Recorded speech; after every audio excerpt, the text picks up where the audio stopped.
Hello guys, welcome to the channel. Bob here. We're back with another Everquest video today. It's turning into the Everquest channel at the moment. But as I said before, I'm pretty addicted. Yeah, I quite enjoy doing videos for it as well. It's a good game to do videos for, I think. Anyway, this Everquest series at the moment hasn't kicked off properly. Let's just bash this scout. It's just hovering around. It's kind of turning into a bit of a just a bit of a showing off all the classes really at the moment. I'm playing about 6 different classes when I'm trying to decide sort of one to stick with for the long haul. And yeah, this is a magician. Magicians essentially are mega pet class really. Their pets are based on the elements, as you can see. This is a water pet, water elemental I've got at the moment. Summoning elementals, doing direct damage essentially. They have a few utility spells. But not a lot, to be perfectly honest with you. It was sort of I think because of the power of the pets. Sort of any other type spell, I think would maybe have considered them overpowered. I mean, they don't even get root, I don't think, from what I can remember. So yeah, so it's all about your pets. And what I'm currently doing at the moment, my pet does all the work. I think at the moment, I'm pretty sure on this server, you've got the experience penalty if your pet does more than 50% of the damage. But I can't help that at the moment. I mean, there's no way no way I can sort of race my pet from a damage point of view. I think what some people do a bit later on is just as the mob's going to die, is reclaim your pet so the pet's not there. I'm assuming you then get aggro, and you can just blast the pet for the remaining. Sorry, blast the mob, I should say. For the remaining bit of damage, and that's probably what I'll do a bit later. I mean, I'm only level 8, so the penalty is not really a massive problem at the moment, and I'm quite happy just for the pet to be doing all the work essentially. This is a Steam Font Mountains, which is the home of the gnomes, if you like. I'm playing a little gnome. Let's just put that's a damage shield, so I put that on my pet. And then let him go essentially. Med up, get some mana back while the combat's going on. A very friendly enchanter came past and gave me clarity, which increases my mana generation. So that's a massive help. And I do like the magician. In a way, it is a bit of a one-trick pony. You know, if you're the sort of person who plays MMOs and you love pet classes, this is the ultimate for you. Because the pets are great. Pets got a lot of character as well, which I think is quite important. I mean, they haven't got a head or a face, but I think they've got a load of character. And also, you can summon weapons. Your character.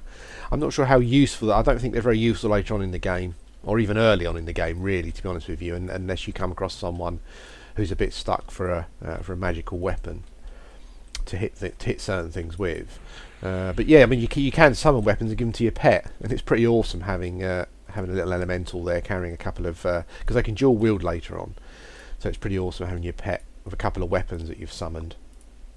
But yeah, that's for a bit later on. I'm not really doing that at the moment. I'm just damage shielding the pet and letting the mob almost kill itself, I think, in a way. But as I was saying, I mean, if you're looking at playing Everquest and you've never played it before, and you like pet classes, then you got the enchanters, you got the necromancers, where if you prefer more of a sort of darker sort of character. But certainly, I think the mages were the ultimate pet class, and the pets are very, very strong. I wish these things stop bloody running away. And I mean, if you like small characters, certainly the gnome starting area is pretty good for starting out. I'm levelling my sort of dark elf enchanter at the moment, and he's just come out of Nectarless Forest, and I thought Nectarless Forest was sort of actually pretty rubbish from a levelling point of view. There are mobs about, but not a huge amount, and some of them are in camps. I think the most I think the best place I found when I was level 8 getting to level 9 was let's pull this skeleton over. Let's have this drake instead. I've got to watch out because obviously you don't want ads. But also there's a couple of harpies. Oh, bloody hell. There's a couple of harpies running around here, which are they're yellow, sorry, red to me. So yeah, I've got to be careful with them flying about. Just keep my eyes peeled. There's one over there at the moment. Yeah, but as I was saying, the Dark Elf starting area, I found it a bit crap. There wasn't a huge amount for me to kill at level 8. I mean, you've got the Undead Ruins, which is pretty much where I stayed. You know, for that period, sort of through level 7 and 8. I'm currently sort of out in East Commonlands and West Commonlands as well, I think, actually. And they're a bit crap, those areas. It's alright if you get into a group and you're fighting at the Orc camps. Or the bandit camps and whatnot, but if you're not, you know, if you don't fancy doing that, there's not really a huge amount for you to do. In a sense that what you find yourself doing is running around in quite a dangerous area. There's an awful lot of very dangerous mobs and stuff around these common lands, just roaming around. Some of them much higher level than you. So yeah, it can be a bit of a pain. But this starting area is brilliant. I mean, I've just sort of essentially I've started in the where am I? I've started in the northwest corner. Well, starting out in the newbie zone at level 1 to level 4, and essentially I've made my way around the from the sort of northwest, moving around. Oh shit! There's a harpy. Can I back my pet up there? Yeah, there we go. Now I'm trying to cast a damage shield on him. Yeah, and essentially I've just moved around the edge of the zone, and I've found plenty of stuff to kill. I mean, I'm level 8 at the moment, and this area here has got loads of sort of level 8, 9 mobs. And so, yeah, so this will see me okay for probably up to a level 12, I would have thought. Just heal him a pet. That's pretty much as much as I'm doing at the moment. Sending the pet in, and that's it. Yeah, just letting him do all the work. He's a loyal subject though. He's quite happy doing it by the looks of it. No problems there. Pick up bone chips because they'll always be useful to sell later, I think, probably. Got to be careful of the harpy because it says it's red to me. I did find a nice little spot over here where there are some earth elementals, but what I didn't realise, being the fool that I am, is that you need I didn't buy a spell that I get called Summon Dagger, which summons a magical dagger. And my pet can't, at the moment, he doesn't have magical attack, so he can't hit the elementals. So what I should be doing really is summoning daggers for him and sending him into the old to fight the old elementals. But unfortunately, yeah, I mucked that up a bit, and he's not really capable of hitting them. I can kill them. I can if I put the damage shield on him. Oh come on! If I put the damage shield on him and then sort of do a lot of direct damage on them, I can do that. But it's kind of waste a lot of mana. Not very efficient. So yeah, what I'll probably do when I get to level 9 is dash back to the city and buy that Summon Dagger spell. But he does. I mean, there's plenty of other stuff around here that's that he can bop, so it's no problem. Yeah, as I was just saying before, I'm really addicted to Everquest again at the moment. It's a bit of a bit of a thing. One of those things where you kind of really interested in the game. When you're not playing it, you're sort of reading about it. You know, if you've got nothing else to do and whatnot. Yeah, so it's a strange game. But I think it's just purely down. I've said it in an older video, but yeah, I think it's purely down to the just the tension. You know, it's amazing when you play a game. You got sort of you got a couple of 2 games exactly the same, albeit sort of from a this is only really sort of EverQuest Classic, so from a size point of view it's much smaller than something like Warcraft, for example.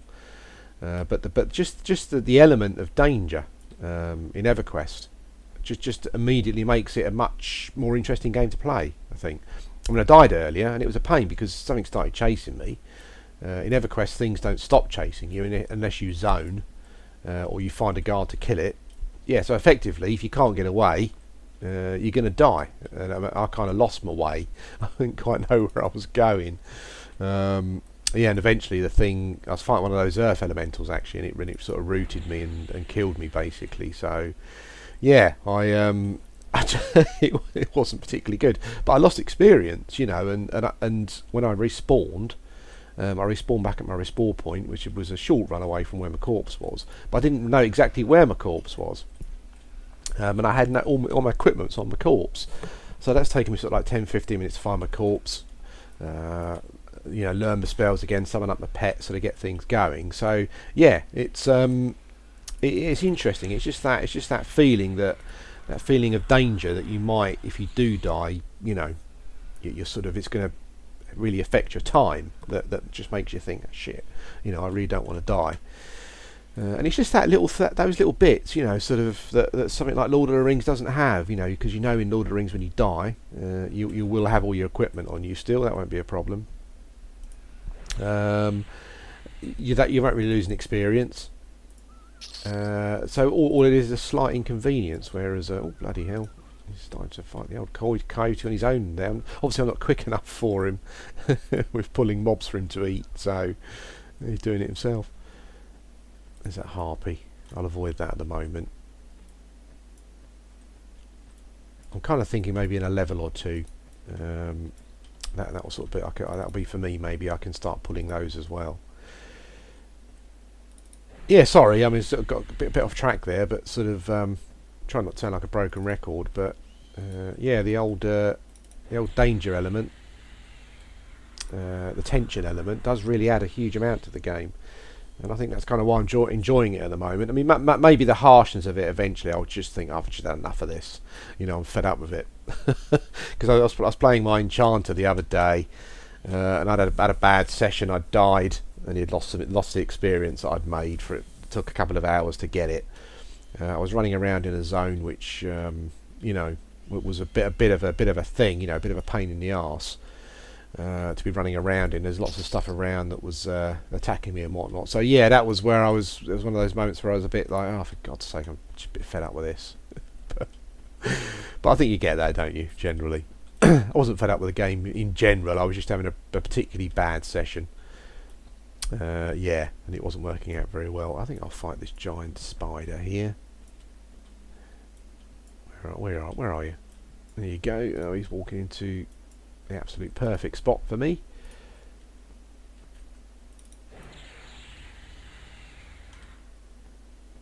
Oh, I didn't. I think I got my damage shield on then, did I? Yeah, there we go. And Everquest is also kind of introducing me to those sort of the experience where you can play a game. I mean, I've got clarity at the moment, so I'm not having to sit around too much, sort of waiting for the mana to come back. But you can play an MMO. And you actually get time while you're playing an MMO to do other things. that was always one of the things with EverQuest, particularly if you're certain classes, is that after you've killed 2 or 3 mobs or whatever, you might need to sit down and get your mana or your health back, and that takes quite a lot of time. So yeah, I mean, some people would just find a safe spot where you just sit around medding. Yeah, basically, it could take minutes, 10 minutes, 15 minutes, depending. Yeah, so it was a great thing. You could literally just sit around, sit your character around, getting your mana back or your health, and just go and do something else. Some people would have another game running on another screen. Some people would read a book, go and do a bit of housework, come back. That kind of thing. It's really, really weird, but sort of great at the same time, because if you like your MMOs but you're busy, you've got things to do in between, then it's probably the ideal game. Yeah, it's a shame though, because it is a bit of a bummer to get going. I mean EverQuest is still running live, I think, but it's a very, very different game to the classical version on Project 1999. So yeah, I guess it depends on what you want. If you're looking for the classic version, the classic experience, then you're really going to need to get onto Project 1999, and to do that, for someone in the UK, you need a titanium version of EverQuest, which I think is the ultimate version, contains all the expansions and that kind of thing. But the problem there is, as I've found, is it's very, very difficult to find that in the UK. I did sort of find, I think I found some on eBay, but yeah, I mean they cost a lot of money. It's one of those things where I think people know that other people are looking for them, and they just end up charging a bloody fortune. So yeah, certainly that's what you'll need to do. You need to pick up the titanium version. I think that's you have to do that. I think the only way to get it running is to do that. You could get it by other means. Certainly it's not a problem. I think the difficulty of actually buying the game, so certainly wouldn't certainly wouldn't condemn anyone for doing that. But you do need to get that to get it running. After that, it's pretty simple. It's there's like an alternative patcher launcher that you run. And that's brilliant. Basically, that's all you need.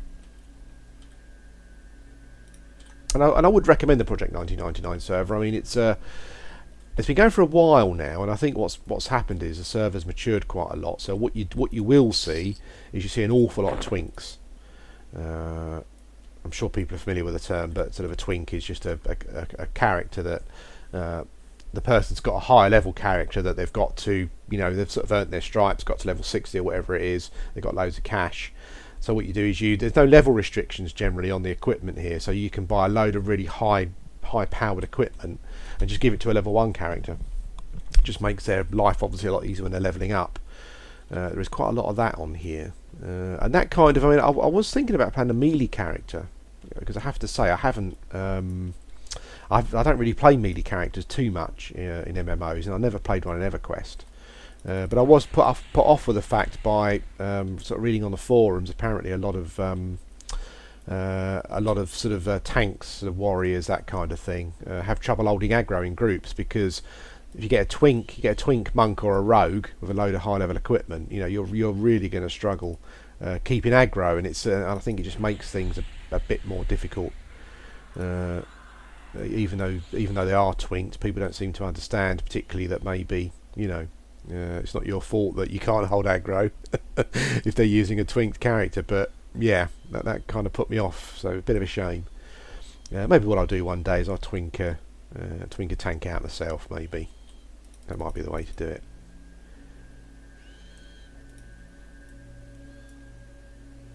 Anyway, I think I'll end this video here. No point in waffling on. You've seen the Magician. This is a big pet class. One of the classes I'm playing at the moment. I'm not sure if this will be the one that I'll stick with to sort of go along. For the hard sort of slog. I think probably I'm leaning towards an enchanter at the moment, my enchanter. So I'll probably have a video of that coming up soon. Yeah, but this has been the Magician. Me and my little pet, Vinekn. Or Zibek, with silent N maybe. just killing stuff in the Steam Font Mountains here. Anyway, thanks for watching, guys, and I'll speak to you again soon.